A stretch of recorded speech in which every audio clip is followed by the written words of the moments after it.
할렐루야. 오늘 무슨 날인지 아세요? 맥추절입니다. 오늘 맥추절인데 맥추절의 절기는 오순절의 절기와 맞물려 있어요.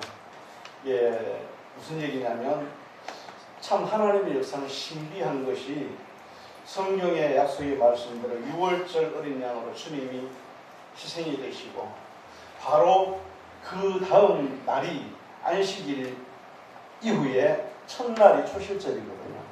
초실절이라는 것은 첫 열매로 하나님 앞에 드리는 날이에요. 6월절에 속죄가 있고 나서 첫 열매로 주님이 하나님 앞에 드림 받으시고 그리고 나서 49일 지난 날을 오순절로 삼습니다. 그 오순절 날에 일어난 가장 큰 역사가 어디에 있습니까? 사도행전에서 일어난 엄청난 역사가 일어났어요.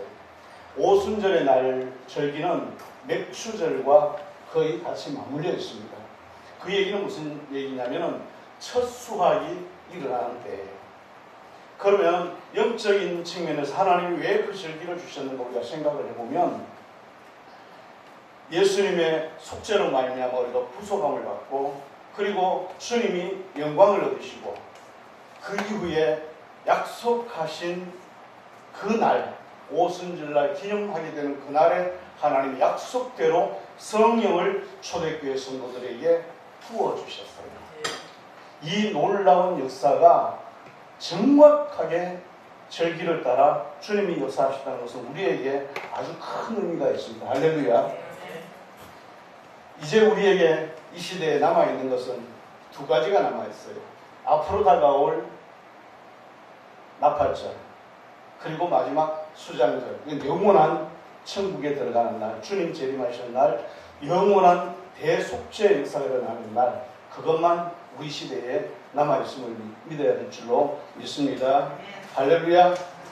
이 오순절 날의 의미를 우리가 되새기면서 이 맥추절의 절기를 되새기면서 오늘 이 성경 말씀을 함께 되새겨 보려고 합니다. 왜냐하면 오늘 이 시대에 우리 모든 교회와 성도들이 분주한 세상 속에서 자꾸 잊어버리고 가고 있는 특정한 부분들이 자꾸 보이는 거예요. 안 보려고 해도 자꾸 보이는 거예요. 세상 속담에 이르기를 지피지기면 백전백승이라고 했습니다. 그런데 우리에게 있어서 진짜 적은 누굴까요? 세상 사람들은 세상적으로 얘기하지만 성도들조차도 하나님의 자녀들조차도 우리의 적을 가까이 있는 주변에 있는 사람들로 바라봅니다. 왜냐하면 사탄이 그렇게 우리를 흔들어 놓기를 원하기 때문이에요. 근데 우리가 이 실체의 영적 전쟁에 있어서 오늘 영적 싸움에 대한 이야기를 하고자 하는데 영적 전쟁에 있어서 실체는 사람도 아니고 세상도 아니에요.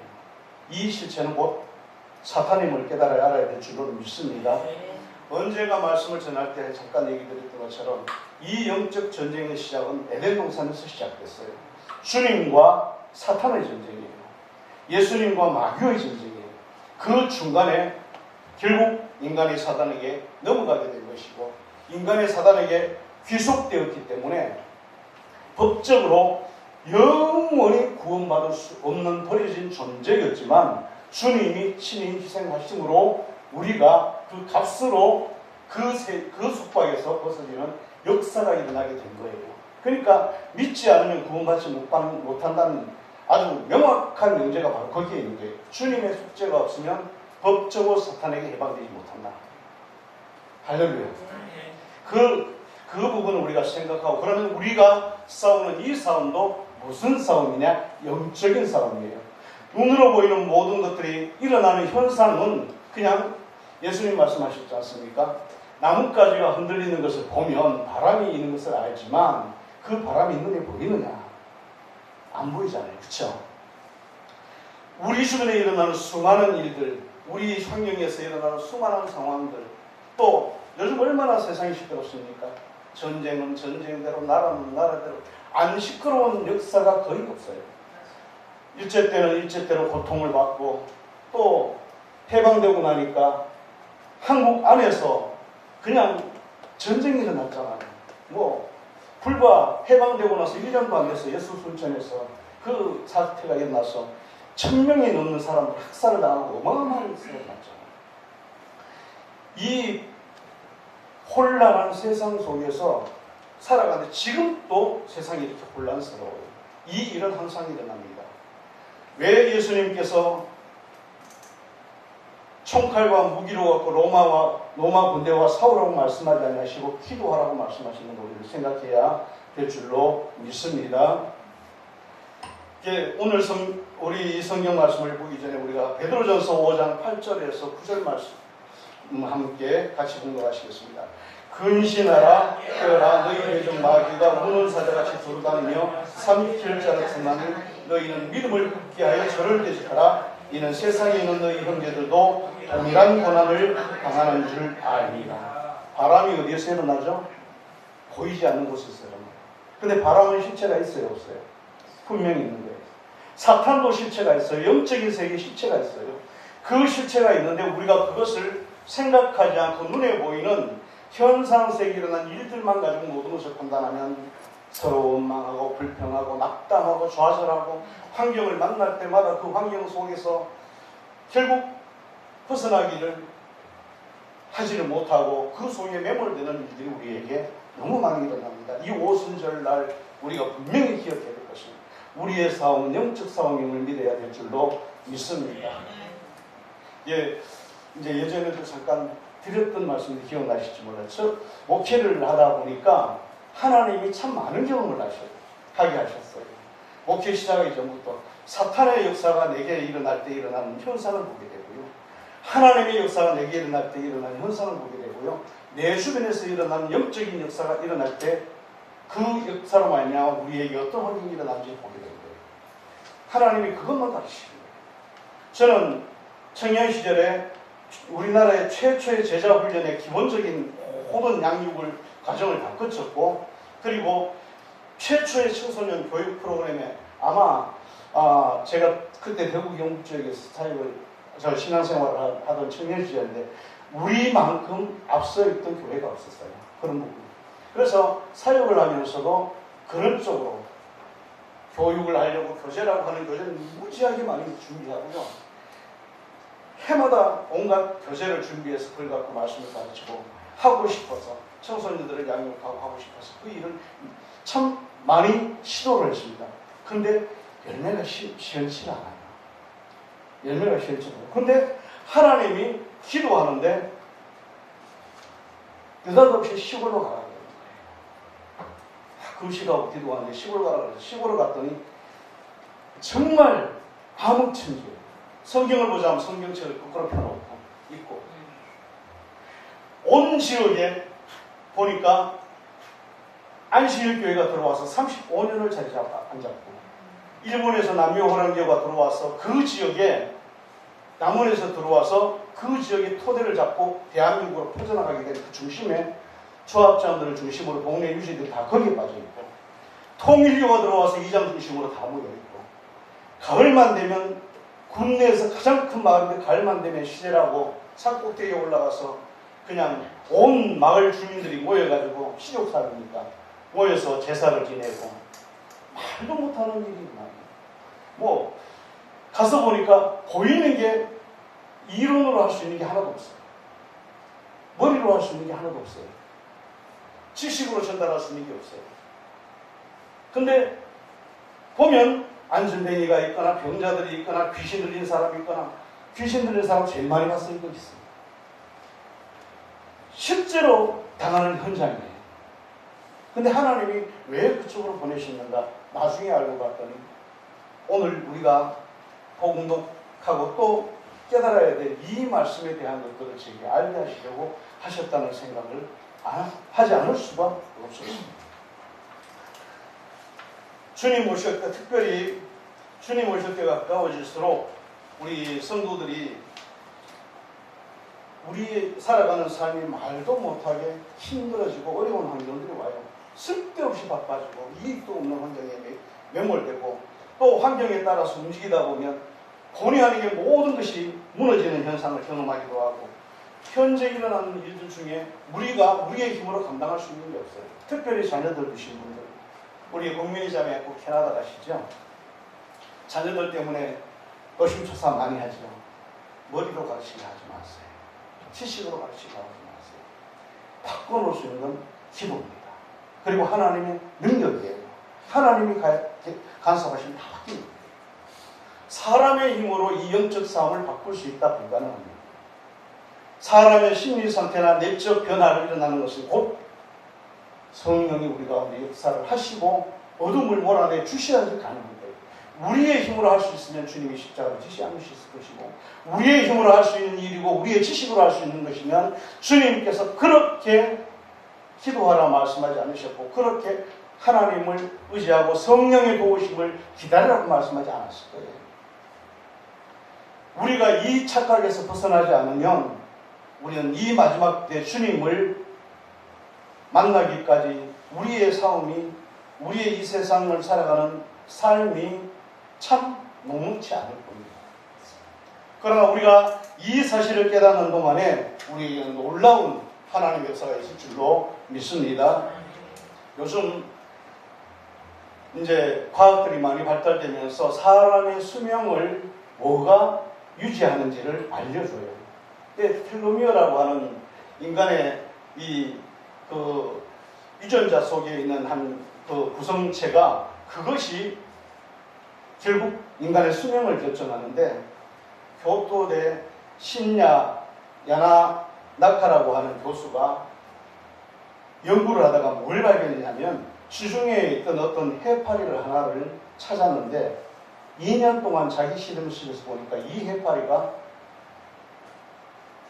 뭐 번데기처럼 변하는 게 아니고 있는 그대로 아이로 돌아가고 무려 11번을 반복을 하는 걸 봤어요. 너무 놀란 거예요. 어떻게 그게 가능할까? 어떻게 다시 태어나는 것처럼 완전히 젊어질까? 그런데 그리고 나서 연구가 시작되고 나중에 2021년에는 브라이언 존스라고 하는 사람이 페이팔이라고 하는 데다가 8억 달러, 1억 달러면 현재 우리나라 환율로 1,500억이 넘어요. 8억 달러를 갖다가 투입을 해가지고 거기에 이제 자기 몸을 갖다가 생체 이제 실험을 하는데 자기 몸 안에 70개 장기의 노화를 되돌리는 부분을 연구하기 시작했어요. 근데 가시적인 현상이 일어나요. 가시적인 결과들이 나옵니다. 현재 돈 있는 사람들 앞에서 이제 그 처음에는 그것이 긴가민가라도 그러다가 그 야마나카 교수의 이름을 따서 그 실험이 진행이 되는데 무려 30억 불, 지금으로 말하면 한 이제 그 50억이 넘는 그런 엄청난 그런 재산을 투입을 해가지고 연구가 진행이 되고 있고, 뿐만 아니라 구글의 모회사인 그 알파벳이라고 하는 회사가 칼리코라는 조직을 이제 하나를 만들었는데, 거기도 뭐냐면 바로 인간의 수명을 늘리는 일을 위해서 수십억 불이 투입이 돼서 지금 연구가 진행이 되고 있습니다. 그러면서 과학자들이 뭐라고 얘기하냐면 이제 늙는 시대는 조만간 끝날 수도 있겠다, 이런 얘기를 합니다. 제가 왜 이 얘기를 하냐면 이유가 있어요. 사람들이 바라보는 것은 하나님 나라를 바라보지 못하게 하는 세상으로 점점 흘러갑니다. 치매 환자 얘기들이 이제 일어나기 시작했죠. 나이가 들면 치매가 일어났다는 보고가 정부에 들어가면 그 사람의 모든 재산은 국가가 관리하게 됐습니다. 법에 바뀌어버렸어요. 최근에 치매라고 신고를 해버리는 순간에 그 사람의 재산은 자식들도 누구도 못 가지고 정부가 가져갑니다. 그게 현재 만들어진 법이에요. 그러면 뭐가 일어나겠어요? 사람들이 자기의 병을 치료하려고 이런 방법들을 쫓아가게 돼요. 결과는 뻔합니다. 장차 다가올 마지막 시대를 위해서, 즉 그리스도의 역사를 위해서 사람들에게 유전자를 변형시키는 그런 어떤 이제 것들이 이미 만들어져 있어요. 우리가 흔히 아는 그 바코드 말고 이제 그 칩이, 베리 칩이 그 유전자까지, 유전자 정보 120몇 개를 갖다가 집어넣고 있습니다. 맞으면 사람의 몸에 유전자 변이를 일으켜요. 치매도 변형시킵니다. 바꿔버립니다. 그렇게 몰아갑니다. 세상은 그렇게 갈 겁니다. 오늘 성경 말씀에 주님께서 우리에게 주시는 말씀, 요한복음 6장 63절의 말씀에 보니까 같이 봅시다. 살리는 것은 영이니 육은 무익하니라. 할렐루야. 살리는 건 영이라고 했어요. 육이 아니라고 했습니다. 우리 밖에서 우리가 다니면 가로수나 이 나무들을 보면 굉장히 크고 단단하고 높이 자라죠. 어떤 건 천년씩도 가는 수목도 있고, 그 나무가 그 단단한 걸 뭘로 만들까요? 땅에서 흙을 가져올까요? 물을 가져올까요? 아니, 물과 양분이라고 하는 걸 조금 만든 것은 그냥 사람으로 말하면 피가 흐르게 하는 것하고 비슷해요. 근데 뭐가 그 단단한 나무를 점점 키워서 거대한 공목으로 만들어가느냐? 그건 과학적으로 이미 증명된 게 그 공기로 변합니다. 나무가 광합성을 통해서, 광합성이나 이런 것들을 통해서 공기를 가져다가 자기의 살을 만들어요. 그게 단단하게, 아주 어떤 거는 톱도 안 들어갑니다. 그렇게 만드는 게 뭘로 만들어지느냐? 공기로 만들어집니다. 이산화탄소나 이런 것들을 가져다가. 이 엄청난 사실을 아는 사람이 없어요. 제가 어릴 때는 밭에 맨날 곡식을 심고 수도 없이 하는데 여전히 흙이 그대로 있는데, 흙이 없어지질 않아. 나무가 자라는데도 흙이 그대로 있어. 이게 어디서 오는가 했는데 알고 보니까 그렇게 되는 거예요.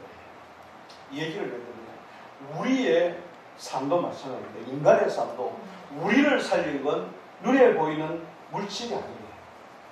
눈에 보이는 어떤 세상적인 것들이 아니에요. 우리가 여기에서 빨리 벗어나지 않으면 우리는 이 세상을 살아가는 데 있어서 영적인 싸움에 지칠 수밖에 없는 환경을 만나게 됩니다. 할렐루야. 고린도전서 15장 39절에서 44절 말씀 함께 보시겠습니다. 다 같이 공독합니다.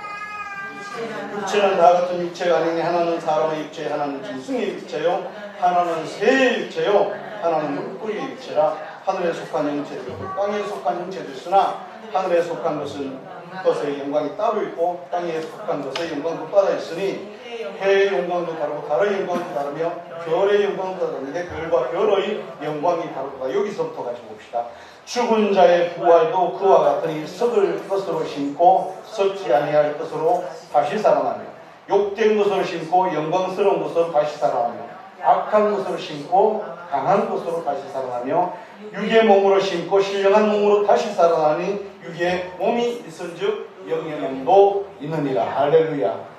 그러니까 우리가 세상에 집착하게 하는 이 세상의 수많은 인간적 지식과 이론들과 또 심지어 그것이 대한민국 교회들이 무너지게 된 원인이, 가장 큰 원인이 뭐냐면 하나님의 성령의 능력을 의지하거나 기도하거나 말씀에 의존하기보다는 세상적 방법과 이론들을 가지고 들어오기 시작하면서 교회는 힘을 잃었습니다. 살리는 것은 영이니 육은 무익하니라 얘기했어요. 요한복음 6장 27절 말씀에 썩을 양식을 위하여 일하지 말고 영생하도록 있는 양식을 위하여 하라. 이 양식은 인자가 너희에게 주리니 인자는 아버지 하나님께서 인치심이 아니라 주님이 우리에게 양식을 주신다고 말입니다. 말씀하셨습니다. 자, 우리들의 모든 궁극적 목표가 어디 있어요? 저희의 궁극적 목표는 어디 있으며 저희들의 자녀들의 궁극적 목표가 어디를 향하기를 원하십니까? 세상적인 추세나 지식적인 어떤 잠깐 있다가 연세 드신 분들 너무 잘 아시잖아요. 눈 떠보니까 70이 되고 80이 되고, 정신 차려보니까 어느 새에 아이 시절에 있었던 것 같은데 하룻밤 잔 것 같은 시간밖에 안 지났는데 40대가 되고 50대가 되고, 순간에 지나가는 세상의 어떤 부귀영화나 명예를 누리려고 우리가 매달리는 시간이 얼마나 많습니까? 우리의 궁극적인 좌표는 영원한 하나님의 나라와 천국의 소망을 둬야 될 줄로 믿습니다. 할렐루야.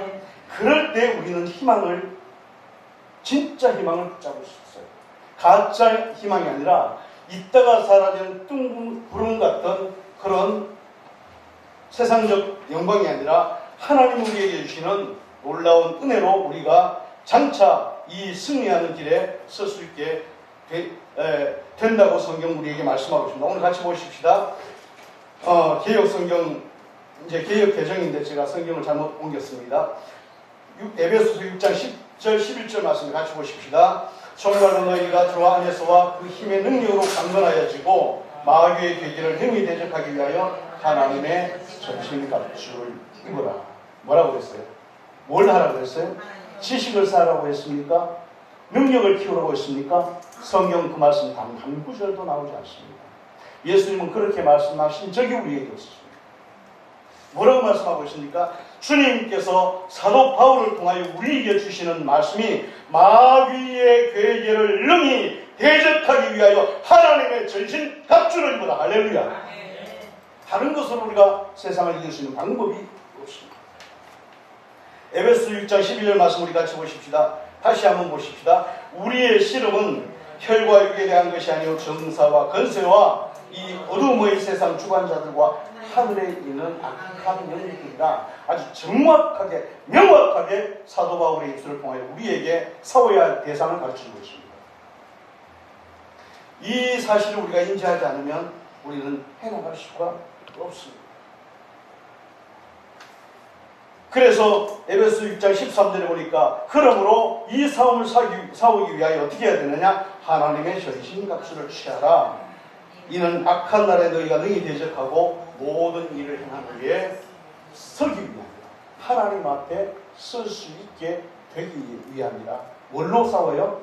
하나님의 전신갑주로, 성령의 능력으로, 하나님의 능력으로 싸워야 이길 수 있습니다.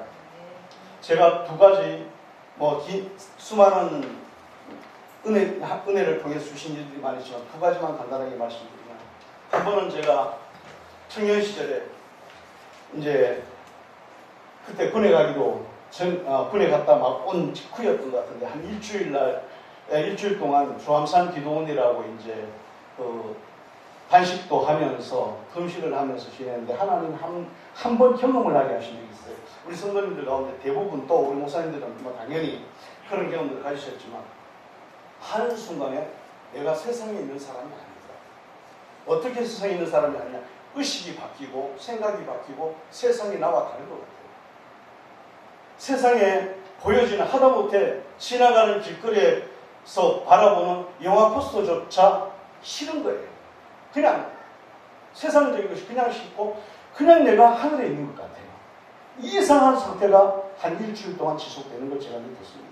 그러면서 이게 육의 생각이 아니고 성령이 역사하신 일이었구나 하는 것을 그때 한번 깨달았어요.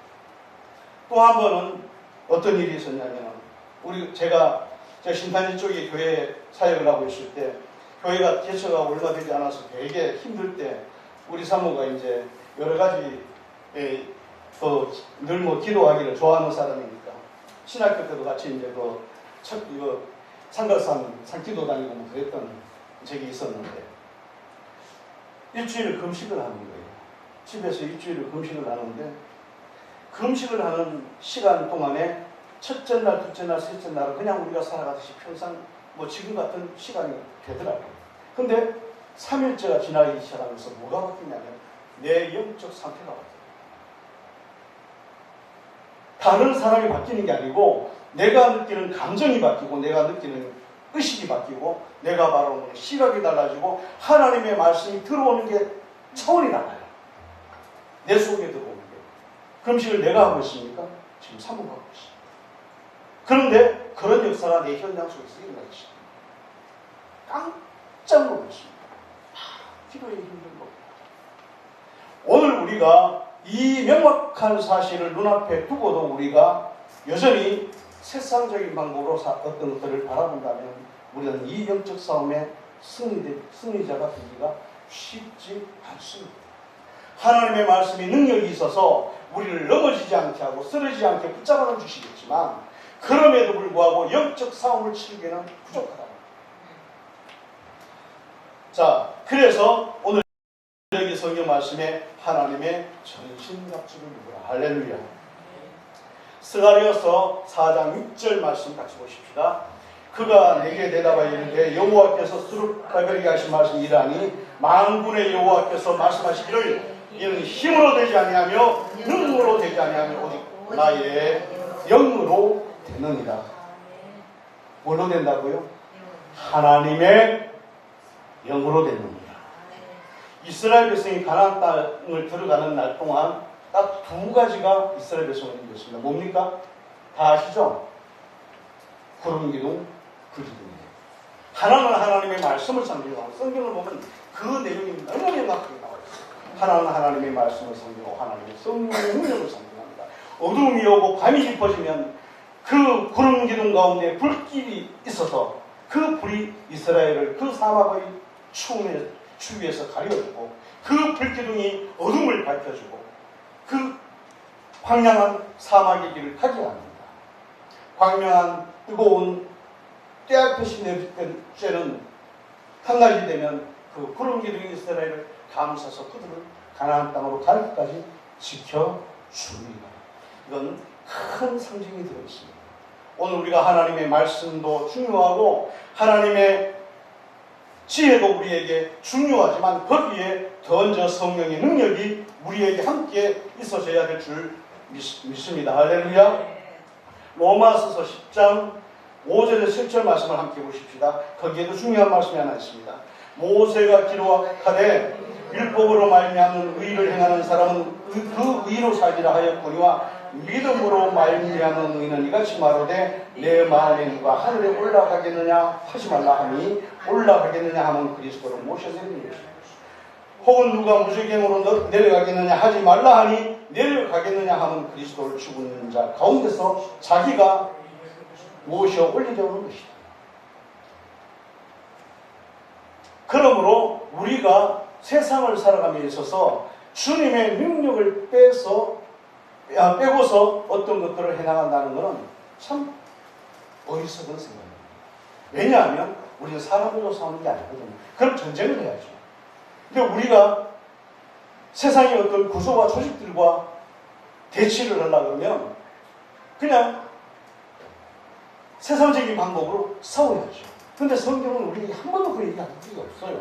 아무리 봐도 없어요.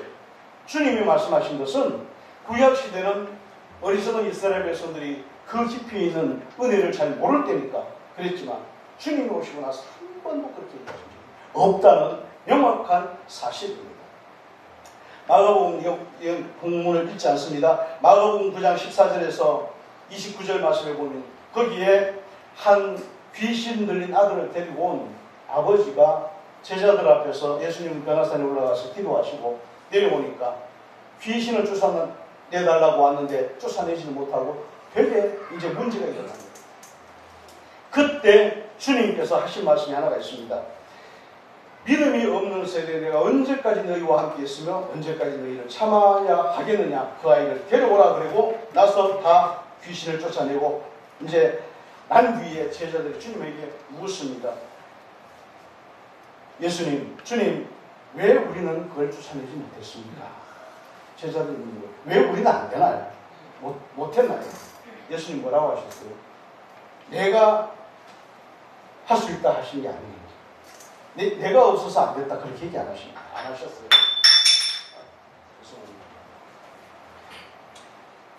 뭐라고 예수 말씀을 하셨냐면 이런 종류는 기도 외에는 우리 개혁 개정에는 그렇게 나와 있죠. 킹제임스 버전에는 기도와 금식 외에는 나갈 수가 없느냐. 누구 보고 한 얘기예요? 주님 자신을 보고 하신 얘기가 아니라 모든 믿는 사람들을 보고 하신 얘기예요. 무슨 얘기예요? 영적 싸움이라는 얘기예요. 세상적인 어떤 물리적인 그런 방법이 아니라 영적인 방법으로밖에 해결할 수 없다는 겁니다. 우리는 종종 너무 지식적인 것 그리고 이론적인 부분에 매몰될 때가 많습니다. 저도 그런 걸 참 좋아해요. 참 좋아하고 기질상 그러다 보니까 신학교를 다닐 때 주변의 분들이 뭐 나이 드신 분이나 젊은 사람이 다 하는 얘기가 뭐냐면 교수를 하래요. 자꾸 나보고. 근데 저는 뭐 하나님 앞에 그 부름받아갖고 그러고 싶은 생각은 사실은 별로 많지 않았어요. 그럼 어쨌든 간에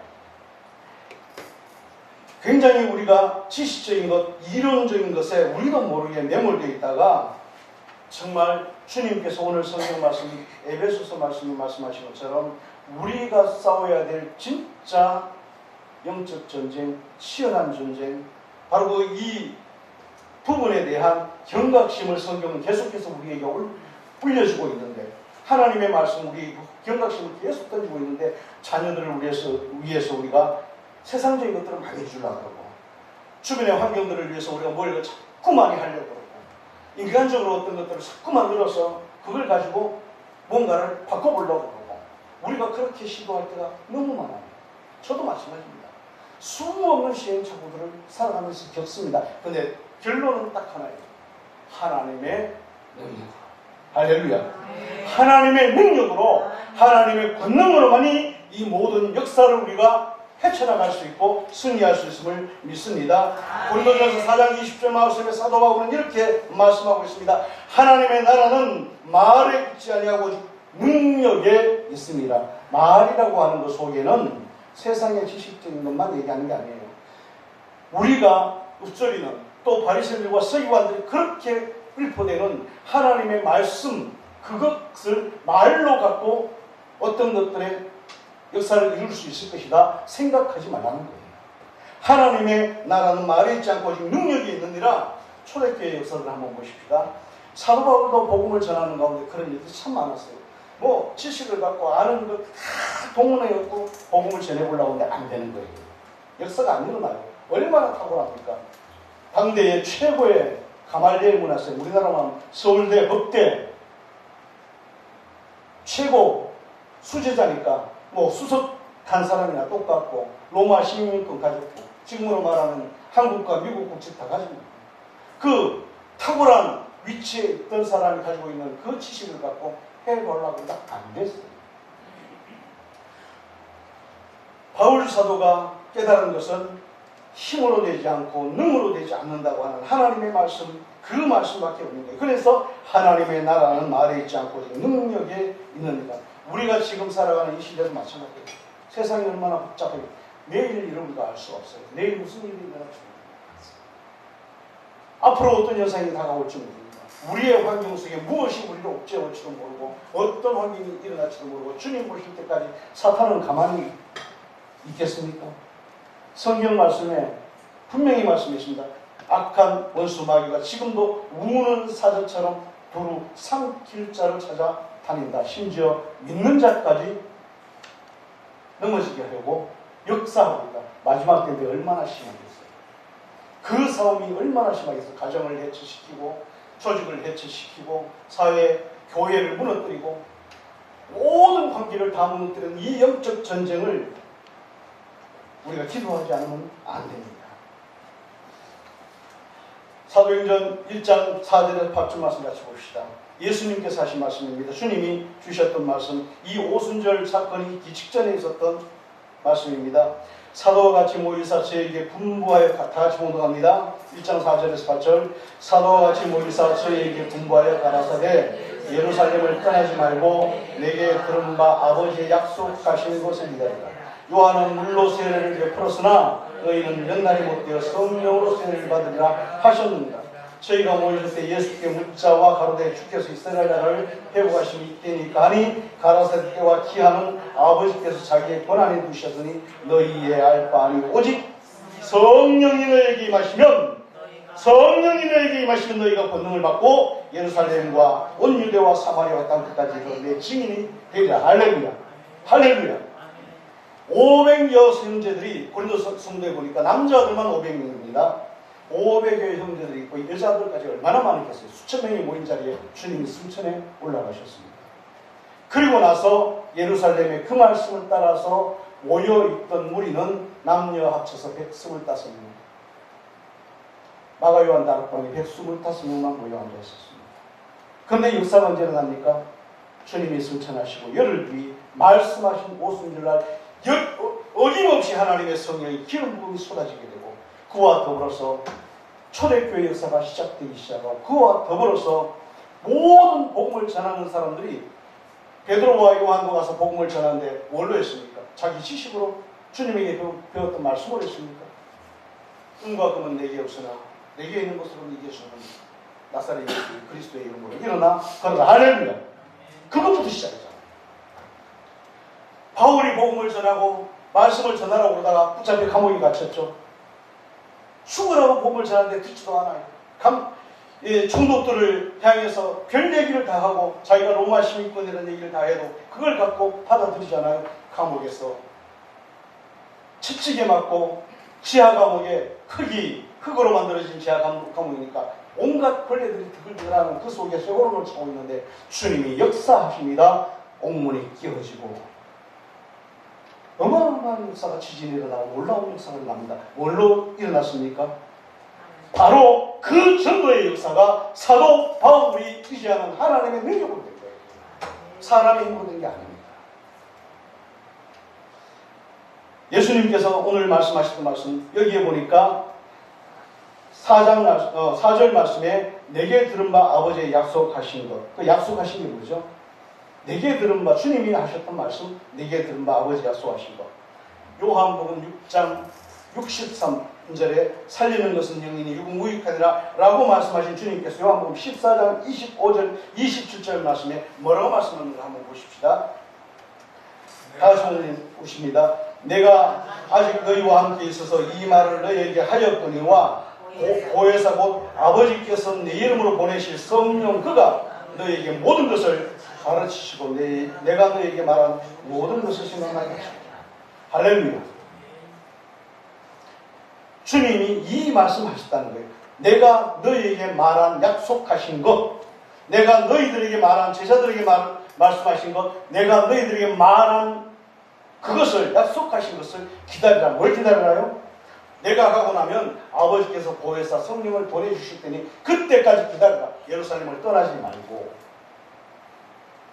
제 얘기 아니에요. 성경이 나와 있어요. 사도행전 1장 4절에 분명히 나와 있습니다. 주님이 말씀하시기를 너희는 예루살렘을 떠나지 말고 내게 들은 바 아버지께서 약속하신 것을 기다리라. 무슨 얘기입니까?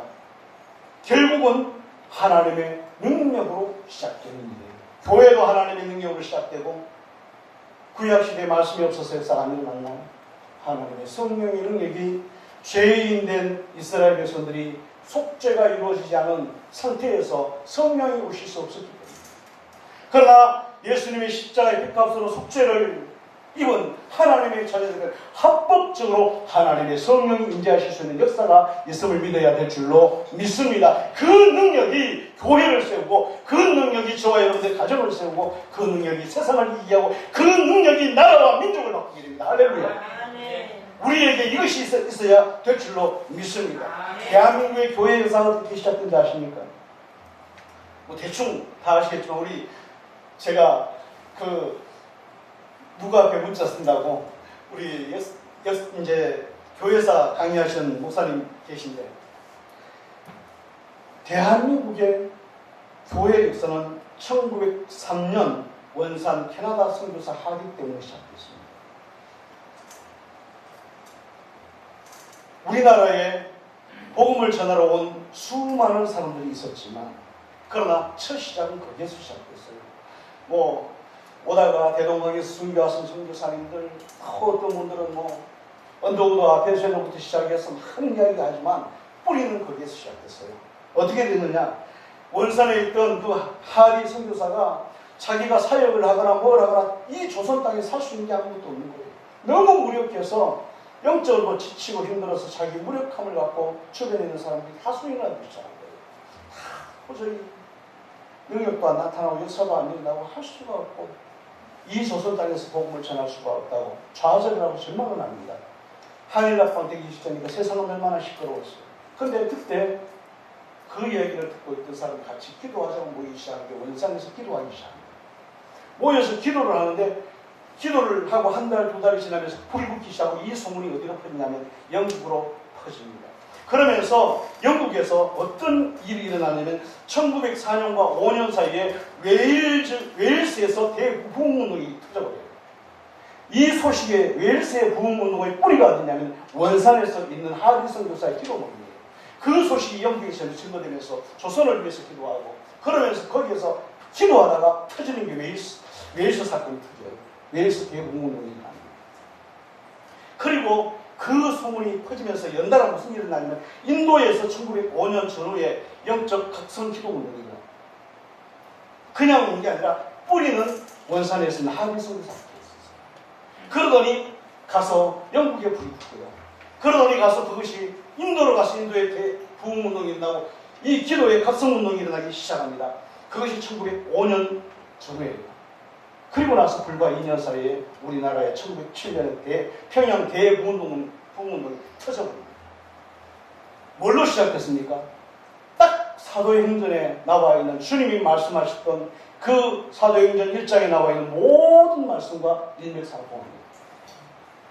지금 이 환란의 시대, 이 시대를 살아가면서 저와 여러분들이 이 세상을 이길 수 있는 방법, 또 이 시대를 살아가는 방법, 이 나라를 하나님 앞에 세울 수 있는 방법, 우리의 가정과 우리의 주변을, 우리의 교회를 바르게 세울 수 있는 방법은 혈과 육에 대한 것이 아니고 오직 정사와 권세를 잡은 이 어둠의 세상 주관자들과 하늘에 있는 악한 영들에 대한 이 싸움을 우리가 싸우려고 각오하고 하나님 앞에 영적인 전투를 선포하기 시작할 때 역사는 일어날 줄로 믿습니다. 할렐루야.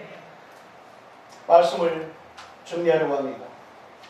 오늘날 우리는 이 시대에 정말 필요한 게 엘리야의 갈멜산의 어마어마한 하나님의 역사, 또는 엘리사의 시대에 아람 군대 18만 5천 명을 하룻밤 사이에 너무 무기력해 하던 이스라엘, 지금 죽음을 앞두고 심지어 사람의 고기를 먹어야 살겠다는 엄청난 역사가 성경에 기록되고 있어요. 그 정말 절망적인 환경에서 하나님의 능력 역사가 엘리사 시대의 아람 군대 18만 5천 명 하루아침에 물리치는 역사. 이게 지식으로 됐을까요? 지혜로 됐을까요? 사람들의 수단과 방법으로 됐을까요? 외교로 됐을까요? 그건 오직 하나님의 능력인 줄을 믿습니다. 할렐루야. 말씀을 정리합니다. 우리는 어느 때부터인가, 저도 마찬가지지만 말씀과 기도를 해서 나가는 모습들이 점점 약해지고 그 자리에 스스로의 능력이나 세상적인 지식이나 요즘 대학교에서, 옛날부터 대학교에서 많이 가르치는 것, 비판적 사고. 그래서 비판하는 건 너무 잘해요. 문제 있으면 막 찾아서 누구를 탓을 하고 원인을 찾아서 희생양을 잡으려고 하고, 이렇게 우리가 사탄의 술수에 아주 교묘하게 포로가 되어 있습니다.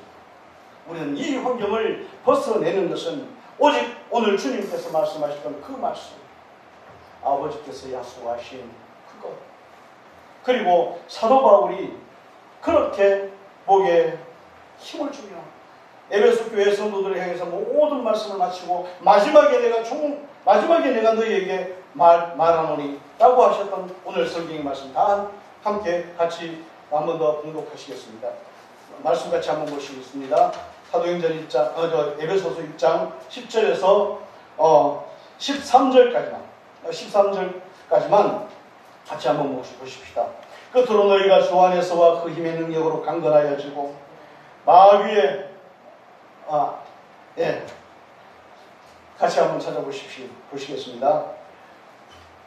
끝으로 너희가 주 안에서와 그 힘의 능력으로 강건하여지고 마귀의 강기를 이기게 대적하기 위하여 하나님의 정신을 갖추는 우리의 힘은 혈과 육에 대한 것이 아니요 통치자들과 권세들과 이 어둠의 세상 주관자들과 하늘에 있는 나의 영들에 대한 상대합니다. 그러므로 하나님의 전신갑주를 취하라. 이는 악한 나라의 연인이 대적하고 모든 일을 행하는 위해 서기 위함이다.